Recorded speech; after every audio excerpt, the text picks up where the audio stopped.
Assalamualaikum warahmatullahi wabarakatuh dan salam sejahtera. Bertemu kita bersama dengan Cikgu Ina dari Sekolah Menengah Kebangsaan Kepala Batas dalam program Gemelap bersama Kaunselor. Tajuk yang Cikgu akan kongsikan bersama dengan anak-anak pelajar pada hari ini iaitu berkaitan dengan hala 7 kerjaya seorang murid. Baik anak pelajar sekalian, bila kita bercakap tentang hala 7, kalau kita tengok perkataan hala 7 itu sendiri membawa erti yang sangat besar, yang sangat luas. Namun pada hari ini cikgu akan memperkongsikan kepada anak-anak iaitu berkaitan dengan tips bagaimana cara untuk anak-anak membuat penetapan hala 7 kerjaya bermula daripada sekolah rendah sehinggalah ke peringkat IPT ataupun kerjaya, namun dalam konteks secara umum. Okey, sekurang-kurangnya anak-anak nampak susur galur ataupun perjalanan panduan yang perlu anak-anak lakukan dalam proses untuk menjadi seorang pelajar yang bermatlamat. Okey, baik, sebelum cikgu ingin kongsikan tips-tips berkenaan, cikgu ingin sampaikan berkaitan dengan yang dimasukkan dengan hala 7 itu sendiri. Kalau kita tengok hala 7 membawa erti sasaran. Apakah sasaran yang anak-anak ataupun pelajar ingin capai? Dan bila kita mempunyai sasaran, ia membantu kita untuk kita membina matlamat. Daripada matlamat tersebut, bila kita ada sasaran, kita ada matlamat, anak-anak perasan tak? Yang di situ, bila kita telah membuat persiapan-persiapan tersebut, secara tidak langsung ia membantu kita untuk bersedia dalam mengharungi cabaran-cabaran dalam kita ingin menuju kerjaya tersebut.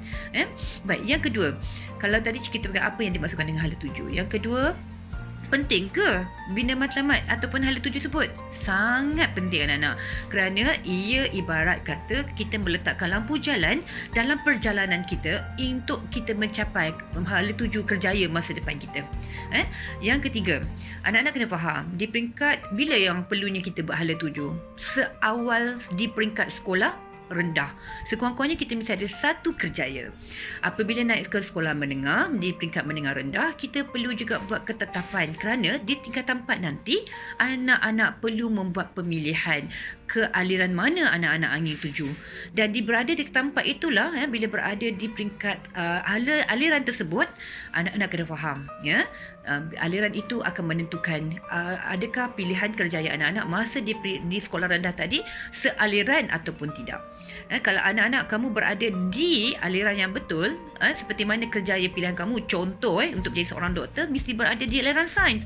Tapi sekiranya kamu berada di aliran sastra, maka kamu kena tukar impian kamu untuk menjadi seorang doktor kerana ia tidak menepati dengan aliran di tingkatan 4. Kerana bila berada di tingkatan 4 aliran yang betul, dia akan membantu kamu untuk kamu membuat target SPM dengan lebih baik, dengan lebih tepat. InsyaAllah, mudah-mudahan. Dan bila ambilnya SPM, maka persiapan seterusnya adalah untuk memilih sama ada meneruskan pengajian di peringkat IPT, sama ada di peringkat college, ataupun peringkat sijil, diploma, maupun terus memasuki program ke peringkat matrikulasi, asasi, ataupun diploma SCPM dan sebagainya. Okey, dan laluan tersebut akan menentukan pula program-program yang anak-anak akan ambil. Okey, nampak tak anak-anak? Bila mana kita jelas dengan hala 7 yang ingin kita capai, dia ibarat kata kita telah meletakkan lampu jalan di setiap perjalanan kita dan kita tidak lagi dalam kegelapan dan kita dapat